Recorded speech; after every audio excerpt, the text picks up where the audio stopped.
Seja bem-vindo, seja bem-vinda a mais um episódio do IEPREV Talk, o seu podcast de Direito Previdenciário do IEPREV comigo, Amanda Faria Mata. Nos siga nas redes sociais, a gente está no Instagram, a gente está no Spotify e no YouTube também em áudio e vídeo. Essa segunda temporada está incrível, eu estou amando as entrevistas, estou amando o conteúdo. A gente está gravando diretamente do Minas Centro, dentro do segundo congresso da segunda temporada, dentro do Congresso de Direito Previdenciário do IEPREV, e selecionamos alguns palestrantes muito especiais para trazer o que aconteceu lá no palco, aqui para dentro do podcast. Assim é possível você acessar uma informação de qualidade, uma informação útil, e eu estou muito feliz de estar recebendo aqui o Dr. Fernando Batista. Ele foi ovacionado ali no palco, todo mundo adorou as palavras dele, adorou o seu conteúdo, o seu brilhantismo e principalmente a sua paixão pelo que você faz, porque isso faz toda a diferença, né? Você ser apaixonado pelo que você faz e você demonstrou isso em cada palavra sua ali no palco. Então, que felicidade recebê-lo aqui. Estou muito feliz. Vamos desvendar, então, essa questão do rural, né? Seja muito bem-vindo, Fernando. Obrigado pelo seu precioso tempo, pelo compartilhamento de conhecimento aqui. Muito obrigado. É uma satisfação enorme estar participando de um evento tão grandioso como o IEPREV. Eu saí lá da roça, de fato, até os 19 anos. Eu era segurado especial. É mesmo, Fernando? Sim. Até os 19, e ali colocar roça, limpar mato, tudo isso, todo esse contexto rural eu fiz. Então, quando hoje as pessoas me conhecem nas redes sociais como Doutor da Roça, Fernando, quase ninguém me conhece como Fernando, mas como Doutor da Roça, é por esse contexto rural que eu tenho e eu carrego nas veias. O meu pai é agricultor, analfabeto, minha mãe é agricultora, semi-analfabeto, e aí eu rompi esse ciclo social, morei 9 anos em São Paulo, lá me formei, e aí início da pandemia, voltei para o sertão da Paraíba. E aí comecei a entrar no direito previdenciário voltado para o rural. Então, eu costumo dizer que eu não escolhi, eu fui escolhido. E aí juntou a sede, sabe? Igual a gente está aqui com esse copo de água e vai lá e acha esse copo de água e toma essa água. O rural, ele me puxou de volta, porque o contexto é muito forte. E quando eu chego e digo que, de fato, eu defendo a agricultura, o segurado especial, é porque eu sei o que ele passa. Eu estive ali também. Eu sei o quanto eles são carentes de informação, de atenção. Uau! Uau! Não fazia ideia, tá, Fernando, de que você, né, vivenciou isso e presenciou isso, e o quão isso faz diferença na sua atuação, que eu não tenho dúvidas, né, que essa vivência que você tem, essa experiência sua de vida e da sua família, né, do seu berço ali na zona rural, eu imagino que seus clientes devem ser abraçados por você. Essa é a imagem que eu tenho, assim. Eles não vão encontrar realmente um doutor da roça no sentido de acolhimento e não do afastamento, porque muitas vezes é isso, né? O advogado, às vezes, querendo ou não, só a imagem, só a postura, só a roupa, já causa um afastamento, a verdade é essa, um distanciamento, né? E a partir do momento que você vem, não, eu sou o doutor da roça, olha isso. Quer mais identificação do que essa de um trabalhador rural, né?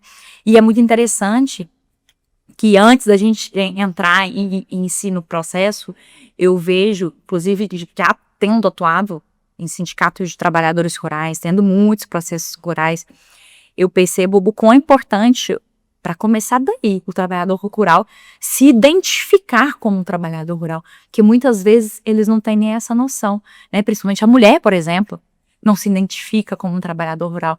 E aí começa daí, essa valorização do trabalho do campo, essa autopercepção enquanto um segurado, né? Com certeza, com certeza. Pegando esse gancho, quando a gente fala da atuação da advocacia, próximo do público rural, a gente precisa entender que nós, advogados, nós somos tradutores do direito. Você precisa tornar acessível o direito, você precisa tornar acessível aquela informação que você sabe, você precisa tornar acessível o direcionamento para que seu cliente vá atrás das provas rurais, porque muitas vezes ele sequer sabe que tem. E às vezes ele tem, às vezes está embaixo do colchão ali, dentro de uma sacola. Literalmente. E existia essa dificuldade, e infelizmente, hoje, a gente ainda acompanha isso em algumas decisões, em alguns andamentos, eu poderia dizer que é um preconceito. O contexto rural, a mulher, ela se declarava como doméstica, por exemplo, talvez com receio de dizer que era agricultora. Verdade. É por isso que aquela certidão de casamento, aquela certidão de nascimento do filho, onde tem a mulher como doméstica ou do lar, e tem o esposo ali como agricultor ou lavrador, quando a gente declara o regime de economia familiar, você consegue utilizar a profissão do esposo. E isso é o óbvio, mas é o óbvio que algumas pessoas não sabem. E isso faz a diferença em um pedido de benefício. E essa informação, ela precisa ser passada. Então, quando eu vou para a internet produzir conteúdo de forma acessível, eu estou democratizando o conhecimento. Eu estou devolvendo para aquele público tudo isso que eu sei. Eu estou contribuindo de certa forma. E nós precisamos fazer isso de coração aberto. Não é só pensando em quantos contratos eu vou fechar com determinado vídeo.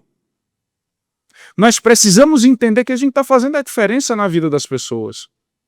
E eu falo muito que as pessoas, elas têm um patrimônio jurídico que elas acabam não acessando por falta de informação.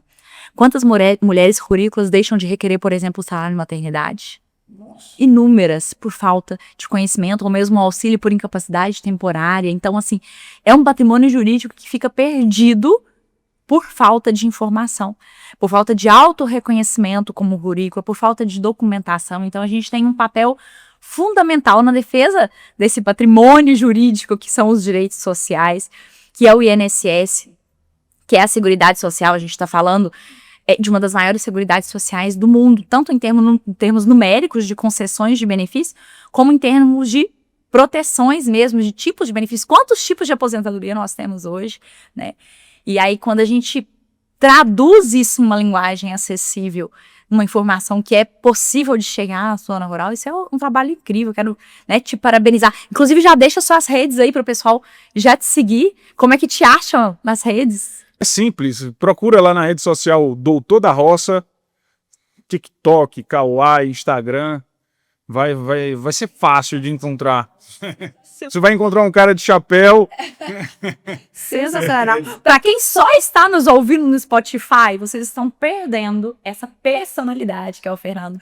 De chapéu, fez a palestra de chapéu, é isso, é a sua identidade. Sim, com certeza. Quando a gente fala de conexão, a vestimenta, ela conta,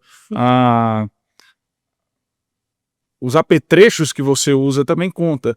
E essa conexão a gente precisa entender. É diferente quando a gente vem do meio rural. Eu costumo dizer o seguinte, que ninguém vai conseguir fazer o que você faz. Ninguém vai conseguir ser quem você é. A gente precisa entender, todos nós somos seres únicos. A minha vivência é única. O meu conhecimento é único no sentido de a minha experiência que me transforma como pessoa e como profissional.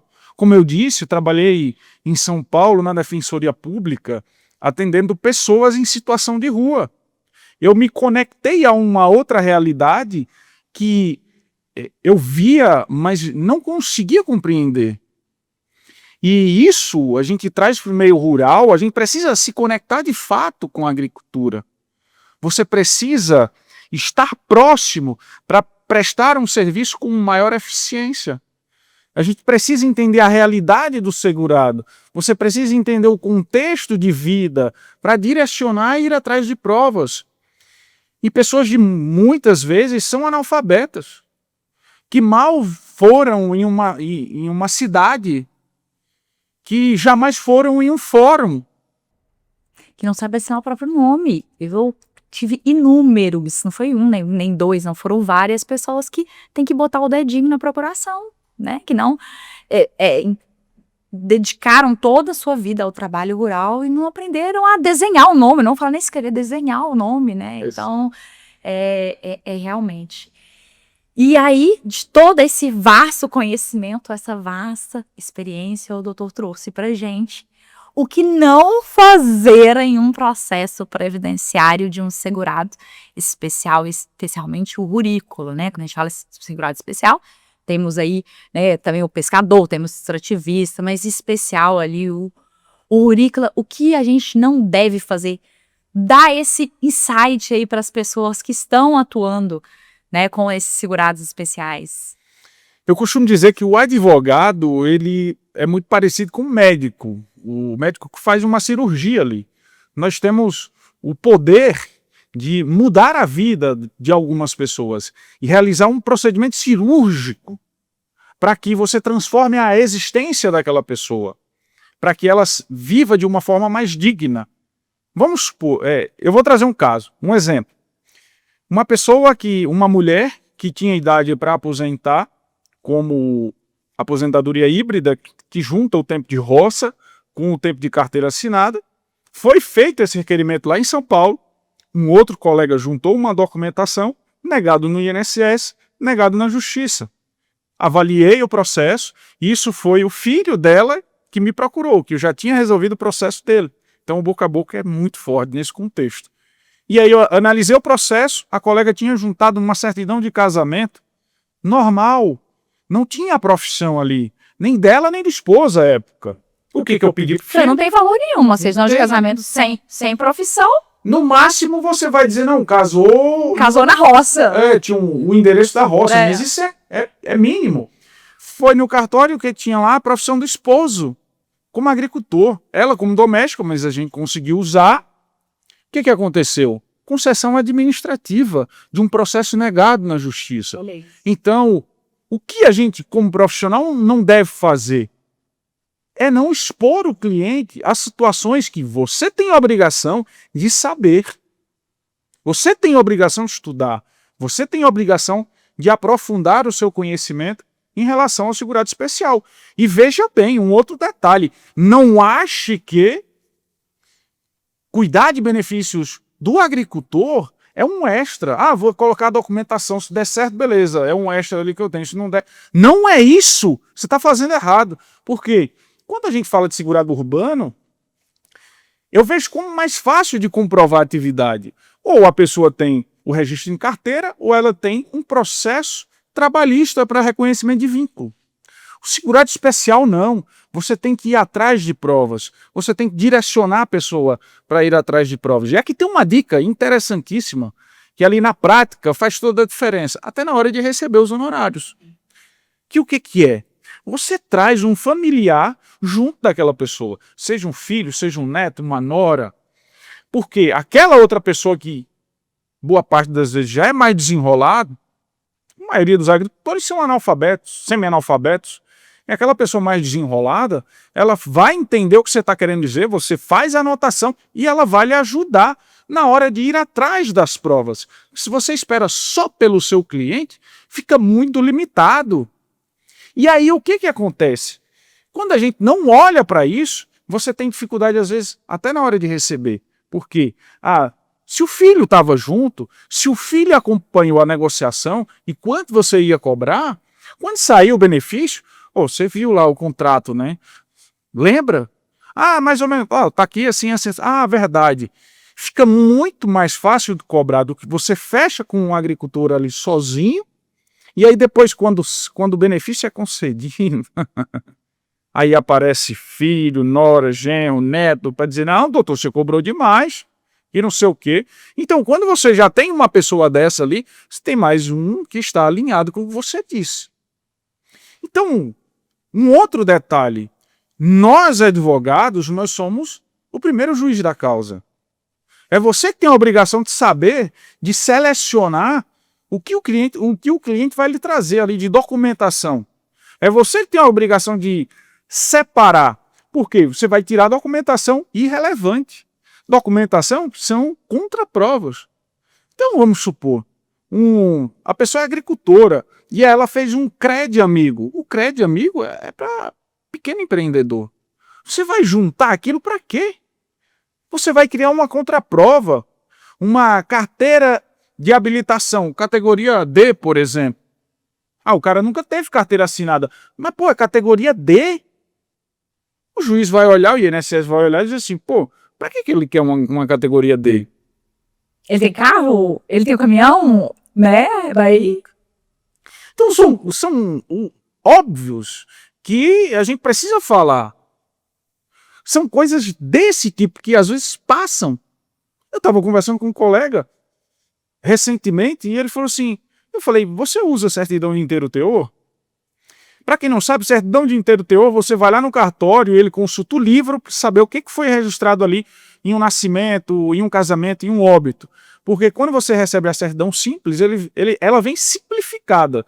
Ela não tem local, às vezes, de nascimento ali, simples. Ela não tem a qualificação da pessoa. Você pede um inteiro teor para vir com todas as informações. E aí ele me contando de um pedido de aposentadoria. Mas não teve proposta, eu jurava que iria ter. Se teve filho, teve três filhas. Você pediu certidão de inteiro teor? Não, eu costumo não usar. Mas peraí, como é que você não usa? E 3 filhos, quer dizer, anos diferentes, normalmente quase sequenciais. Olha quanto tempo rural que você vai conseguir aí provar se tiver no inteiro teor da certidão do filho a profissão, né? Exato. E na justiça, o inteiro teor é muito bem aceito, desde que o contexto de provas ele fique claro, ele fique evidente. Uma coisa simples que a gente precisa exercitar, quando eu digo que nós somos o primeiro juiz da causa, é exatamente nesse sentido. Se você estivesse julgando aquilo, faria sentido para você aquelas provas que você está juntando? Provas com indício de alteração, por exemplo, eu costumo dizer que nós precisamos tomar atenção à contemporaneidade da prova. O tempo rege o ato. Então, doutor, eu trabalhei em 1900 e bolinhas lá na roça. Se fizer uma declaração hoje, vai servir? Não. O contexto dela é frágil, você está fazendo hoje. A assinatura é hoje. Se você tiver indícios daquela época, você vai fortalecer. Mas só aquela declaração, e aí onde a gente esbarra, o trabalho do especialista é exatamente estar atento aos detalhes. Porque se você pega alguém que não é especialista, essa declaração, ele diz, vou te aposentar, vai dar certo. E a gente sabe que não dá certo. A gente tem que fazer quase um trabalho de investigador mesmo, né? De ir atrás de provas. Uma coisa que não sei se, de repente, na sua região utiliza, mas eu vejo, pelo menos aqui no TRE de Minas Gerais, é um documento muito interessante que ele fornece, que é a certidão eleitoral. Quando a gente entra no site, joga os dados do número lá, do título de eleitor, vem encostando lá, nem a profissão, vem encostando lá, ocupação. Aí a ocupação vem, né, trabalhador rural, segurado, trabalhador braçal, qualquer coisa nesse sentido, agricultor. Porque quando a pessoa vai fazer o título dela, ela faz essa declaração. E aí isso fica lá no arquivo do Tribunal Regional Eleitoral. E aí essa declaração aqui tem sido muito forte, eu tenho utilizado bastante. Lógico, se você tiver aquele título de eleitor antigo, que é aquele antigo com foto, que tem a profissão, é maravilhoso, né? Mas muita gente não tem. Então, esse é um documento que eu vejo também, não sei se vai dizer se você já viu lá, mas aqui as pessoas esquecem e o TRE, né, que é o TRE estadual, o TRE do Estado de Minas Gerais fornece. Um documento muito legal, um documento de fé pública, inclusive. Né? Então, pensar, né? Peraí, de onde... É quase tirar um coelho da cartola. De onde eu vou tirar mais informações aqui para resgatar esse trabalho burícola? Porque é um trabalho exercido por pessoas, na maior parte das vezes, simplórias e que não documentam a vida, que tem uma dificuldade mesmo de documentar, até pela confiança estabelecida na comunidade. Então, você presta um trabalho ali, às vezes, de meieiro, parceiro, e não faz um contrato, né? Então, a gente tem que fazer esse trabalho investigativo mesmo, para resgatar. Tem algum outro documento que você vê, assim, que pode ser uma carta na manga do advogado? Sim, com certeza. E você tocou em um ponto que faz total diferença quando você compreende esse detalhe. O trabalho do advogado, de fato, é investigativo. Principalmente quando se fala de prova para o segurado especial. A certidão eleitoral é um documento importante, porque é o seguinte, infelizmente, quando a gente vai para a justiça com benefício rural, a partir do momento que se põe o pé na justiça, existe uma presunção que você é um mentiroso. E aí você tem que provar o contrário disso. Então, assim, não é... Falando de direito penal, a presunção de inocência, no caso, a presunção do agricultor é a presunção de mentiroso. É presunção de fantasia, você está fantasiando tudo que você está trazendo aqui. Exato, exato. E a gente precisa provar que o agricultor não está mentindo. Então, por exemplo, tem um documento que às vezes passa desapercebido, até pela dificuldade de encontrar, que é uma certidão da emissão do RG. Que normalmente você tem acesso na Secretaria de Segurança Pública. Só que tem uma certa dificuldade para conseguir esse documento. Você tem que fazer um requerimento, a depender da região, você faz um requerimento, espera tantos dias ali. Mas se é uma prova que às vezes está guardada ali na manga, mas você não utiliza. Eu não sabia. Confesso, não sabia desse documento. E é um documento que normalmente você declara a profissão ali e aquilo fica guardado no seu prontuário. Vê que interessante. Na minha região, por exemplo, tem um documento que lá ele chama de emergência, mas eram as frentes de emergência. Década de 80, 90, 2000 ali, secas extremas, o que acontecia? O exército organizava alguns agricultores da região para fazer trabalhos, construção de barragem, reforma de barragem, e ali dava uma feira, um valor ali, e tinha uma fichinha com o nome da pessoa ali, o período que ela trabalhou. Assim, na justiça, na nossa região, isso é muito aceito. E as provas, elas variam de acordo com cada região. Sabe por quê? Porque no sul, por exemplo, é mais usado as notas fiscais. É verdade. Aí você tem no sul, eu estava conversando isso com o Luiz Gustavo, que atua com segurado especial, e a gente estava contextualizando. Porque no sertão existe um conceito de agricultor miserável. A questão da miserabilidade. É como se, para ser agricultor, você precisasse ser miserável. No sul, você tem agricultor com colheiteira de Tem. Aqui, milhão. aqui, inclusive, por exemplo, a gente tem um maquinário fornecido pelo colheitadeira, fornecido trator, arado, fornecido, inclusive, pelos órgãos públicos. Então, que é, inclusive, um documento que a gente normalmente consegue. Olha, a certidão de que você fez a solicitação na prefeitura e de que esse serviço foi feito.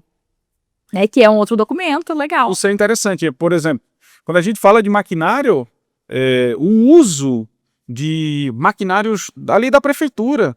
Você recebeu aquela hora de trator para cortar a sua terra, para arar a sua terra para plantar. Aquele documento, se tem aquela fichinha ali, é uma prova rural também.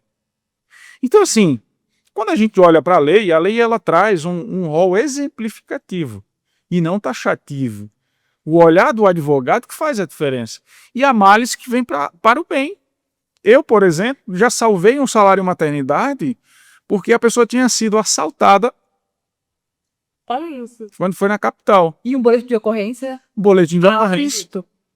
Uma profissão de agricultora. Não acredito. E a INSS foi lá e ofereceu um acordo. Diga aí. Então, assim, e detalhe, esse salário maternidade já é mais uma prova no futuro quando ela for se aposentar. Exato, exato. Exato. E aí onde está Que sensação. sabe o caráter investigativo? Sabe como é que foi o contexto desse benefício? Eu estava voltando da cidade lá, vizinha, essa pessoa estava parada no ponto de ônibus lá, e eu dei uma carona para ela. E aí a gente conversando e tal, e ela disse, eu dei entrada no salário maternidade e não consegui. À época lá o advogado disse que não tinha conseguido nada. Beleza, passa o teu CPF. Entrei lá, consultei, o processo foi encerrado sem resolução de mérito, porque não foi complementado um detalhe da petição inicial. Ainda bem. Ainda bem. Menos de 5 anos, disse, vamos tentar. E aí fui conversando com ela, mas assim, não, tem pouca prova, não sei o que tal. Nada. É porque a mulher, principalmente a mulher solteira, é um problema, assim. E existe um preconceito na própria justiça, que deveria fazer justiça, às vezes, e às vezes não faz. Às vezes a gente espera a justiça ali, mas o INSS acaba sendo mais benéfico. Quando a gente fala, por exemplo, de tempo rural na infância, tempo rural remoto, quando você quer comprovar a partir dos 6 anos, dos 7 anos, na justiça, há juízes que querem que você comprove que o trabalho daquele menor não era dispensável no contexto familiar. Para provar isso, Possível. você vai para as juntas de recursos do INSS, é outra ideia. Eu tive caso recente agora de comprovação antes dos 7 anos. É mesmo? Antes dos 7, aí mais de 15 anos rurais até 91. Então imagina a pessoa que ia aposentar com 65 e aí você joga a aposentadoria dela lá para 54. Não, e o reflexo no grupo familiar. Porque tem isso, um benefício, vamos lá, é o marido que conseguiu, já é um lastro para a esposa, que já é um lastro para a filha, por exemplo, gestante, um salário de maternidade, porque é isso, eu utilizo muito esse resgate, assim. Vamos lá, tô com um benefício aqui para aposentar o João. Mas peraí, João, o seu pai? Não, meu pai passou rural. Minha mãe rural. Peraí, vamos tentar resgatar esses processos administrativos. Vamos ver no sindicato, por exemplo, o que tem do pai, da mãe. Porque é isso, vai gerando um lastro familiar de provas, né? Com certeza. Olha o que você conseguiu para essa família. Com certeza. Não foi só para ele. Foi para o grupo familiar. Com certeza. Essa questão do grupo familiar, isso é trazendo nesse contexto de o que não fazer em um pedido de benefício rural, é não se ater ao grupo familiar. E a gente pega muito isso na prática ali, que a pessoa esqueceu de ver o quinis do esposo, da esposa, do filho ali, e autodeclarou como regime de economia familiar, mas trabalhava de carteira assinada, mas tinha um vínculo com a prefeitura. Então aí você perde ali. É uma bola fora, assim. Verdade. E é o básico que às vezes passa despercebido. E é o básico. E aí quando você fala de base governamental do próprio INSS, o que é que recentemente eu observei em um pedido de aposentadoria por idade rural de uma mulher. Ela recebia pensão por morte. Recebia pensão acho que desde 2013. O que aconteceu? Deu entrada uma certa documentação, negou o administrativo, foi para a justiça. Qual foi o erro? Não pediu cópia do processo de pensão. Sabe quantos anos tinha homologado? Dentro do processo de pensão? 13. Olha isso. Faltava o quê? 2? Olha isso. Tem noção? Quer dizer, já estava lá. Já estava lá, o INSS. O servidor não vai refutar. Não vai, já estava reconhecido. Você chega e olha e fala assim, está reconhecido, foi homologado por um outro servidor, concedeu a pensão, regime de economia familiar. E aí? Mas quem é que tem acesso a isso? A essa profundidade? É o especialista. Por isso que eu digo que trabalhar com segurado especial não é coisa para fazer bico não, viu? Cuidado. Cuidado porque é o futuro de muitas pessoas que está nas nossas mãos. É isso, é o futuro de todo um grupo familiar, igual a gente está falando, não é uma pessoa só. E é muito pensar pequeno, achar que é um bico esse tipo de benefício, enquanto é um mercado, você está aqui para provar isso, que é um mercado grande, muitas vezes inexplorado, esquecido, E não só o mercado, são vidas que estão ali e que precisam desse cuidado. E agora, cada vez mais, com o INSS digitalizado, totalmente virtualizado, gente, chega uma pessoa lá no INSS hoje, eu sou rural, eu quero me aposentar. Entendi aqui, toma sua senha, entra no aplicativo, faz o requerimento e preenche a autodeclaração, tá? Rural, que ela é virtual. Como é que a pessoa vai fazer isso? Aí onde está. Hoje, a oportunidade para o advogado atuar na área administrativa é enorme. Porque se a gente que está ali todo dia mexendo com o INSS, vez ou outra tem uma atualização de quebra-cabeça para poder acompanhar aquelas atualizações, imagina o cara que nunca entrou ali naquele sistema. Como é que ele vai conseguir fazer um benefício? Não consegue abrir o sistema, não consegue fazer o preenchimento, porque para começar não tem e-mail, que tem que abrir ali, tem que informar o e-mail. Começa daí. O cara não sabe nem o que é isso. Começa daí. E aí, esse distanciamento, infelizmente, a gente vem acompanhando uma degradação do direito, principalmente do segurado especial.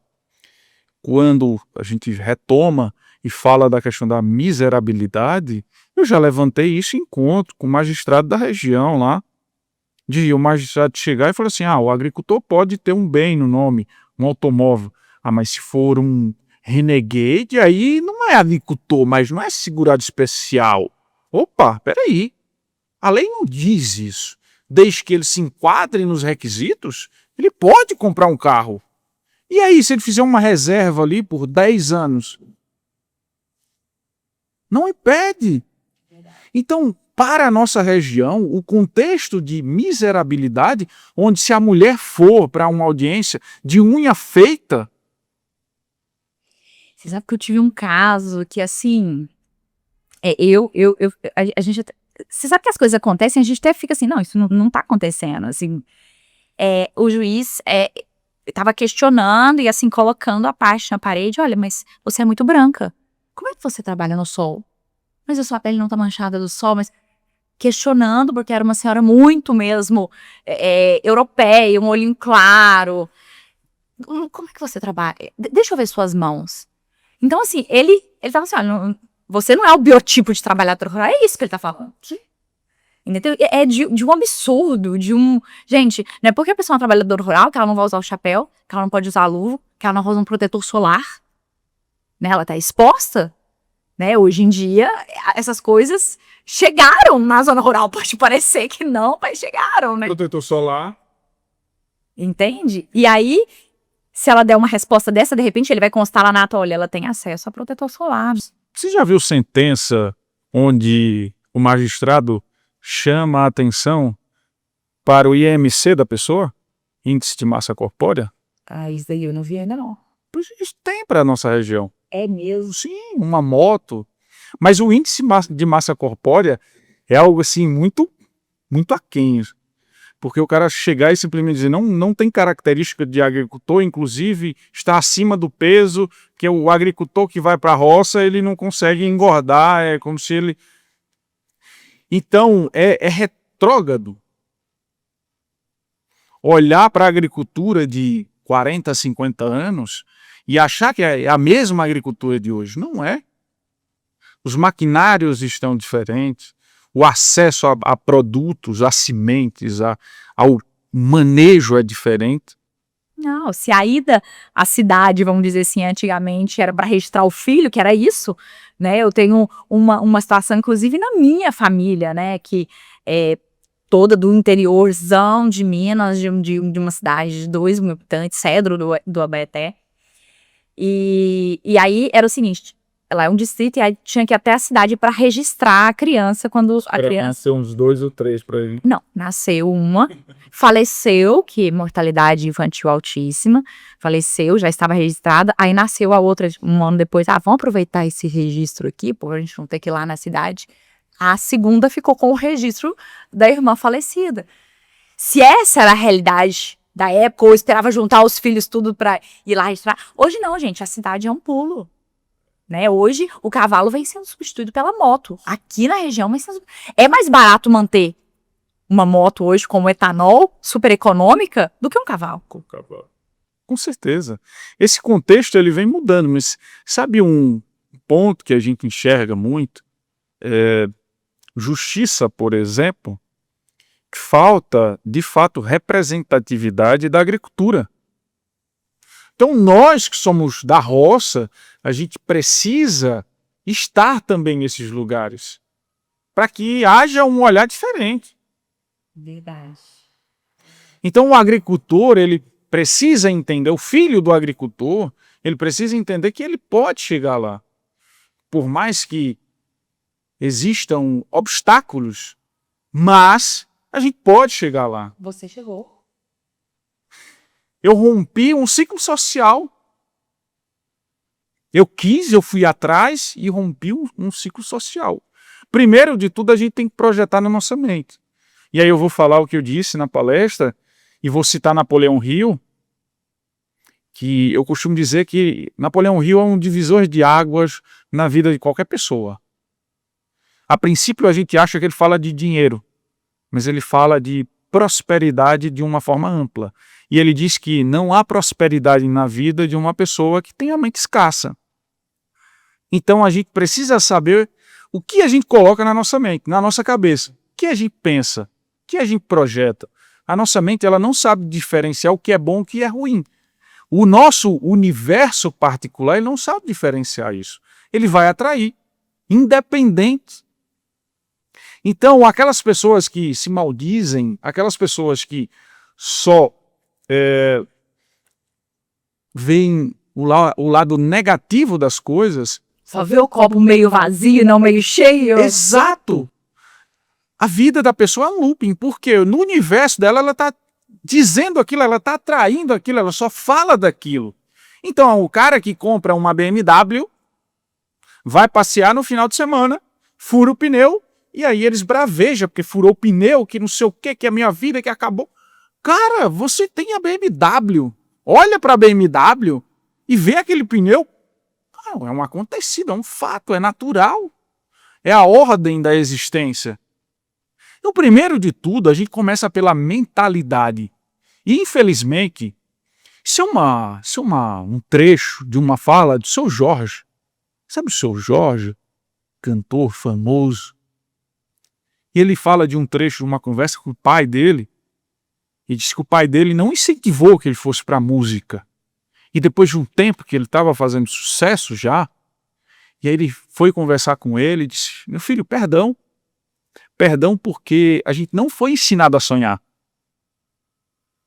Era impossível ser músico. Ou ele não ia ganhar dinheiro sendo músico. E aí eu venho aqui e digo, para você agricultor, para você que é da roça, para o seu filho, o seu neto que está vindo aí, nós podemos sonhar. Nós podemos conquistar coisas que nem passam pela nossa cabeça. Basta a gente colocar isso na nossa mente e incentivar quem está buscando. Esse é o detalhe que falta, que eu sempre que posso eu trago isso. É tanto que sim, eu entendo que as minhas redes sociais, elas fazem parte do meu crescimento, elas têm me aproximado de pessoas que se não fosse, eu jamais teria me aproximado. Então estar aqui hoje é uma contribuição disso daqui. E eu sei que isso é um projeto de vida. Então, se eu fui agraciado, estava falando hoje com o Gustavo e falando para ele, aparecem pessoas na nossa vida que nos trazem uma luz. E que muitas vezes a gente não consegue devolver isso para aquela mesma pessoa. Mas a gente faz o quê? A gente passa a corrente. A gente ajuda outras pessoas que estão ali. É como se o universo entende que a gente está devolvendo. E aquilo volta de alguma forma Prosperidade. para a pessoa que te iluminou, né? É uma corrente, né? Um vai iluminando o outro, aquela luz volta. Eu acredito muito. Nossa, Fernando, obrigada, obrigada. Estou assim, embebida com as suas palavras, com o seu conhecimento, com a sua sensatez e romantismo ao mesmo tempo, na medida certa, né? Sonhador, mas fazedor, né? E essa é a diferença. Que não adianta só sonhar, né? A gente, um sonho, para ele ser concretizado, ele tem que virar um projeto, né? Então, que bom te ouvir, te agradeço demais por ter contribuído, por falar desse assunto que é tão delicado, que é o trabalho rural, que é o povo da roça, vamos dizer assim, como você está como doutor da roça, vamos falar o povo da roça, né? Que delícia te ouvir. E com relação a essa mentalidade, eu acredito muito nisso. Tem até uma frase que do Albert Einstein, o grande pensador físico, ele fala, uma mente que tem uma ideia, ela jamais é do mesmo tamanho, nunca vai voltar a ser do mesmo tamanho. E que essa ideia que você está plantando aqui no podcast, plantando no coração de todo mundo que está nos ouvindo aí, né, seja isso, né, jamais volte a ser do tamanho, né, que expanda essa ideia e ilumine outras pessoas, outros segurados especiais na sua região. A gente está no Brasilzão aí de vários segurados especiais em todas as áreas aí de atividade rural, do extrativismo, da pesca. Eu estava conversando com uma querida do Maranhão e ela estava me contando muito sobre os marisqueiros de lá, que ela também faz esse trabalho. Então, são tão diversos, mas ao mesmo tempo tão iguais, no sentido da dificuldade, né, documental, nessa dificuldade de prova, nesse afastamento, muitas vezes, da informação. Então, só tenho que te agradecer. Muito obrigada, tá, Fernando? Muito obrigada. Eu que agradeço pela oportunidade, mais uma vez, é uma satisfação enorme estar aqui, representando a roça, de fato. Eu sei que eu estava conversando agora há pouco com o Malco, e aí dizendo para ele que por trás disso tudo existe um projeto maior, que talvez a gente nem consiga enxergar, mas eu romper essa barreira social, esse contexto social, estar aqui hoje, existe uma mensagem superior por trás disso. E a gente precisa entender que nós estamos despertando pessoas. Nós temos projetos de vida, nós precisamos saber para onde a gente quer ir, o que a gente quer para a nossa vida, para a vida não só profissional, mas pessoal, para a nossa família, para os nossos clientes. Nós precisamos projetar isso na nossa mente, para que ela saiba o caminho que vai seguir. E aí tem uma frase muito interessante que Mário Sérgio Cortella menciona, ele diz que é de Alice, País das Maravilhas, que ele diz o seguinte: para quem não sabe aonde vai, qualquer caminho serve. Então, a gente precisa saber aonde a gente quer chegar. É exatamente isso, exatamente isso. Nossa, inspirador, revitalizante a nossa conversa. Gostei demais, só tenho que te agradecer mesmo pelo seu tempo, pelo seu compartilhamento. E sigam Doutor da Roça nas redes sociais, não é mesmo? Me siga, @AmandaFariaMapa. A gente está ali sempre postando informações úteis, sempre atualizando, porque o INSS, cada dia é uma novidade, né? Cada dia é uma surpresa. Muitas vezes não boa, Sim. mas é todo dia uma novidade. Então, o advogado tem que estar sempre se atualizando também, né? Com certeza. Amanda, muito obrigado. Satisfação enorme, viu? Eu que agradeço, eu que agradeço. Finalizamos mais um episódio do IEPREV Talk, seu podcast de direito previdenciário acessível a todo momento, em todo lugar, com essa temática tão relevante, que é o que não fazer em um processo previdenciário do segurado especial rural. Em poucas oportunidades a gente traz essa temática aqui, então por isso esse programa é muito caro para mim, ao falar dessa temática tão importante, que a gente não tem tanta oportunidade de tocar nesse assunto, e você mostrar pra gente, né, o quanto é importante, o quanto o advogado tem que se especializar e não utilizar, né, como como se diz, uma bengala ali, né, o segurado especial.